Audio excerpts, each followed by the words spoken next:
दोस्तों, अगर आप भी भारत और बांग्लादेश के बीच सबसे रोमांचक सांस रोक देने वाला दूसरा टी20 मुकाबला देखने के बाद खुश हैं तो वीडियो को लाइक जरूर कीजिएगा। आज के इस रोमांचक मुकाबले के हिला देने वाले हाईलाइट का लाइक टारगेट केवल 100 लाइक का है, तो दोस्तों इस वीडियो को दिल से लाइक करना बिल्कुल ना भूलें।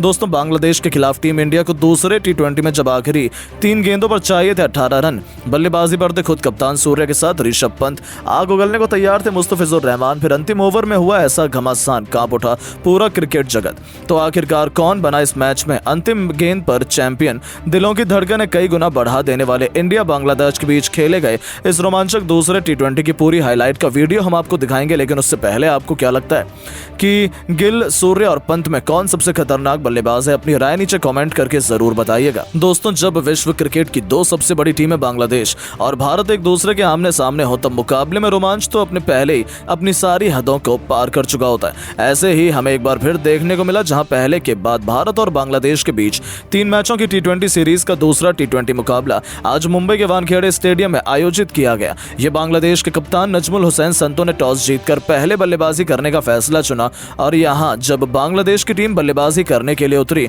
तो हमेशा की तरह उनके लिए पारी की शुरुआत लिटन दास के साथ तंजीद हसन की खतरनाक जोड़ी मैदान में आई, जहां दोनों बल्लेबाजों से उम्मीदें तो यही लग रही थी कि पहले विकेट के लिए बड़ी साझेदारी देखने के लिए मिले। लेकिन दोस्तों, यहां पर तंजीद हसन के रूप में पहला बड़ा झटका बांग्लादेश की टीम को मोहम्मद सिराज ने दिया, जहां पहला बड़ा झटका लग जाने के बाद फिर बल्लेबाजी करने के लिए उतरे खुद कप्तान नजमुल हुसैन संतो, जहां लिटन दास और संतो मिलकर साझेदारी को आगे बढ़ा पाते। उससे पहले लिटन को 7वें ओवर की दूसरी गेंद पर रियान पराग ने बोल्ड कर दिया और यहां लिटन 16 रन बनाकर ही आउट हुए। अब ये 2 बड़े झटके लग जाने के बाद बांग्लादेश की टीम पूरी तरह से लड़खड़ा चुकी थी।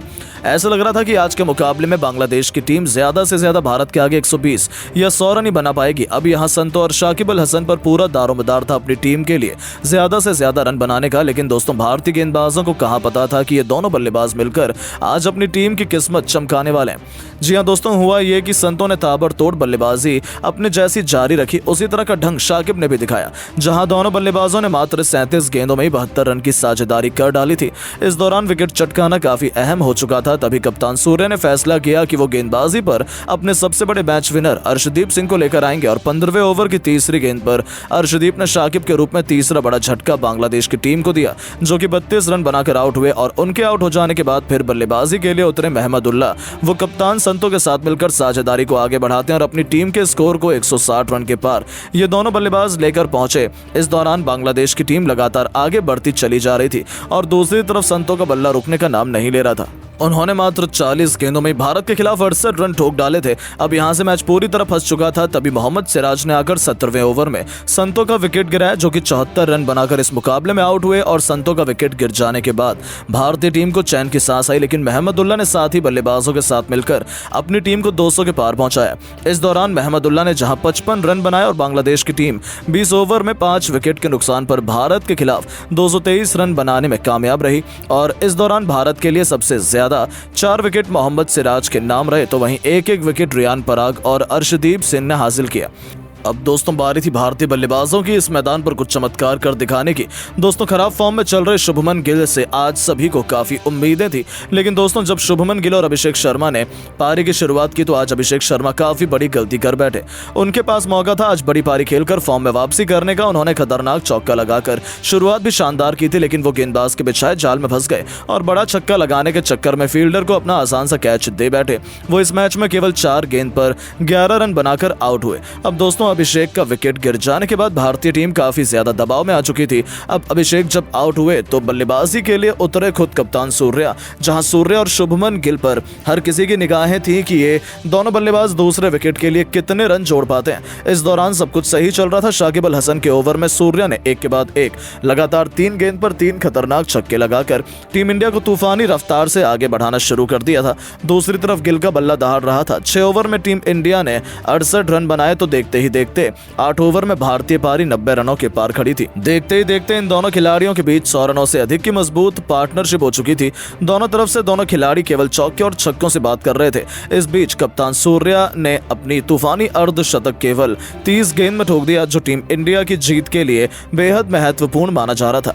इन दोनों ने भारत को मैच में मजबूत स्थिति में लाकर खड़ा कर दिया था। लेकिन दोस्तों, शुभमन गिल भी अपनी साझेदारी को ज्यादा देर तक आगे नहीं बढ़ा पाए और 49 रन बनाकर वो आउट हुए। अब पूरी जिम्मेदारी भारत के दो सबसे खतरनाक बल्लेबाज ऋषभ पंत और सूर्य कुमार यादव के मजबूत कंधों पर आ चुकी थी मैच जिताने की, क्योंकि इनके अलावा कोई और बल्लेबाज भारतीय टीम को जिताने का दम रखता नहीं था। अब दोस्तों यहाँ ऋषभ पंत ने भी आते ही अपने विस्फोटक अंदाज में एक तरफ से बांग्लादेशी गेंदबाजों की बेरहमी से कुटाई करनी शुरू कर दी। दोनों मिलकर साझेदारी को आगे बढ़ाते हुए अंतिम ओवर तक ले जाते हैं, जहां सबसे खास बात तो यह थी कि सूर्य कुमार यादव आज कमाल की लय में नजर आ रहे थे। उन्हें रोक पाना आज किसी भी गेंदबाज के बस की बात नहीं हो पा रही थी। यहां तक कि ऋषभ भी दूसरी तरफ खड़े खड़े केवल उनकी बैटिंग का आनंद उठा रहे थे। उन्होंने सबसे पहले तो मात्र 30 गेंदों में अपना अर्धशतक पूरा किया और अर्धशतक जड़ने के बाद वो अपने शतक की ओर आगे बढ़ चले। इस दौरान अंतिम ओवर तक जब मैच पहुंचा तो भारत को मुकाबला जीतने के लिए 6 गेंदों में 21 रन की दरकार थी। अब स्ट्राइक पर ऋषभ पंत थे। बांग्लादेश की तरफ से अंतिम ओवर लेकर आए थे मुस्तफिजुर रहमान। अब यहाँ पहली गेंद मुस्तफिजुर ने यॉर्कर लेंथ पर डाली, जो कि पंत से पूरी तरह मिस हो गई और कोई रन नहीं मिला। अगली गेंद पर पांड्या ने 2 रन भागे और फिर यहां से भारतीय टीम को 4 गेंदों में 19 रन की दरकार थी।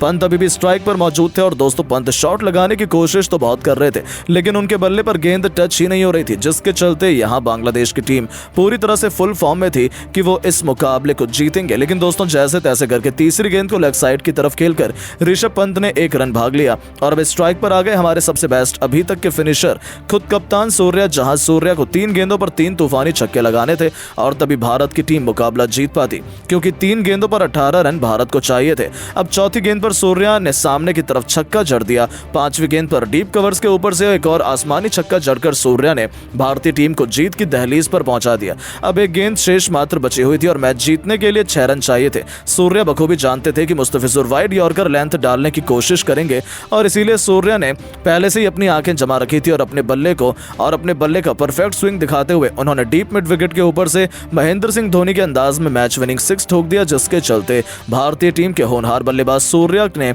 इस दौरान अपना शतक तो पूरा किया ही साथ 110 रन की उन्होंने पारी खेली और अपने शतक के साथ उन्होंने भारतीय टीम को भी मैच जिताया। बाकी इस मुकाबले में ऋषभ पंत के बल्ले से 35 रन निकले। हालांकि दोस्तों हम आपको बता दें कि भारत और बांग्लादेश के बीच खेला गया ये दूसरे T20 से ठीक पहले अभ्यास सत्र का मुकाबला था, जिसमें भारतीय टीम की जीत हुई। बाकी अब आप सभी की क्या राय है भारतीय टीम की ऐसी बल्लेबाजी और गेंदबाजी को देख लेने के बाद, और आप टीम इंडिया को 10 में से कितने नंबर देना चाहेंगे कमेंट करके जरूर बताएं। और आपको क्या लगता है कि बांग्लादेश के खिलाफ दूसरे T20 मैच में टीम इंडिया जीतेगी या नहीं? अपनी कीमती राय नीचे कमेंट करके जरूर बताएं और ऐसी शानदार खबरों के लिए चैनल को सब्सक्राइब जरूर करें। धन्यवाद।